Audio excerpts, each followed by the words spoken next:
The time felt right and Cantabrians seemed to agree. Hundreds of Christchurch locals turned out at 3 free Heart Foundation seminars held across the city in late May. Welcome on behalf of the Heart Foundation, and thank you all for coming. Coming 3 months after February's devastating quake, the seminars offered information and advice on stress, resilience and mental and physical health. We don't know much about how humans react to aftershocks. One country that does know a lot about that is Turkey. Do you remember what happened in 1998 in Turkey? Does anyone know? Large earthquake. The biggest earthquake of the 20th century happened in Turkey in the 20th century. And 17,000 people died, 46,000 were injured. And the big thing for us out of that is they had aftershocks that went on for 6 years. Now, we may not have aftershocks go on for 6 years, but we may have to accept that we're going to have aftershocks go on for some time. And they already have. We've all experienced them. And a natural reaction to that is that stress response. The Turks noticed after a while that some people were responding very well to life and moving on, and some weren't. They were getting anxious with these shocks and couldn't get out of that mode. And they looked at a lot of things to discover what differences there were. Now, these are Turkish people in 1998, so they're not Cantabrians in 2011, but just bear with me. They noticed that the people who had a look at themselves and said, yes, I acknowledge that I'm anxious, I acknowledge that that is a reaction to this aftershock, and I acknowledge that that is my normal physiology, lucky it's working, seemed to go well. They also discovered that they could teach people another additional technique that seemed to help.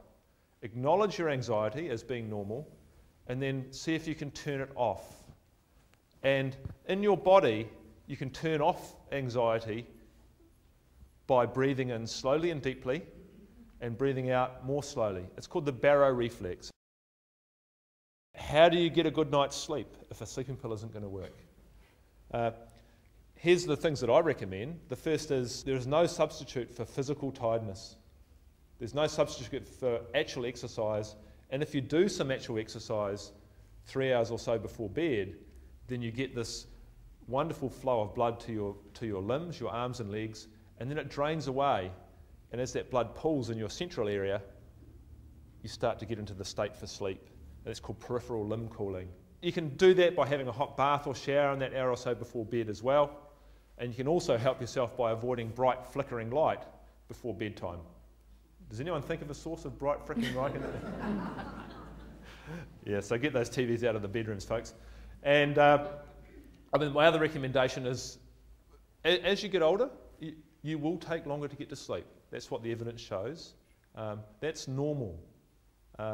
So except there's going to be a slightly longer period, and get into some reading or radio listening or whatever. It does take longer as you get older. Humans, as Grant has alluded to, we are hardwired for social connection. The standout finding of resilience research is that people simply don't make it on their own. So it's really important for you to understand that you must value, right now, really value your friends, your family and your colleagues. Other people matter. So I can't emphasize enough how important it is to really know that relationships are at the very core of well-being.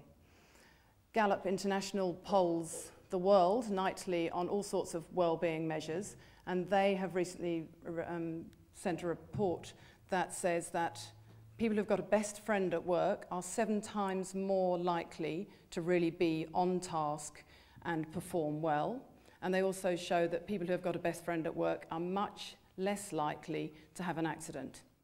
After the September 4th earthquake, we had 6 patients who were admitted in the first week with stress-induced cardiomyopathy, and then we had a massive surge after the February 22nd earthquake with 20 admissions in the first 48 hours with stress-induced cardiomyopathy.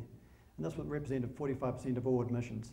And then we had another 4 during that first week, so a total of 24 during that first week, which is record numbers. Interestingly, it was all women, all postmenopausal women. And I just put there that we typically admit 3 to 5 patients per year with this diagnosis. This is just another example of a coronary angiogram, and this was done in the early hours of the 23rd of February. Patient who we thought was having a heart attack, but these coronary arteries, the left side here and then the right side, are completely normal. So this patient looked as though they were coming in with a heart attack, but they've got normal coronary arteries. We sort of expected to see a blocked artery. But what we did see, so we diagnosed stress cardiomyopathy. This is an ultrasound of the heart. It's called an echocardiogram, just focusing on here, which is the main pumping chamber of the heart, the left ventricle. This is not working very well. The apex is not working at all. And then 6 weeks later, as we expect to see, the left ventricle, the main pumping chamber, is completely normal. So the patient made a full recovery. So what can be done to lower your risk and to prevent future cardiac events? If you have established heart disease, it's very important that you take your prescribed treatment, as there is excellent evidence to prevent recurrent events. The medications that we prescribe, I've sort of listed them there, we won't go into them in any detail. They've all been well proven to prevent future heart attacks. And it's also very important to make the necessary lifestyle changes, and we'll touch on that in a minute. In those without heart disease, it's recommended that men by the age of 45 and women by the age of 55 all have a cardiovascular risk assessment. But if you have a significant family history of coronary disease, that's meaning a first-degree male relative before the age of 55 if they've had a heart attack, or a female relative before the age of 65, then that's significant, and that's a significant personal risk factor for you.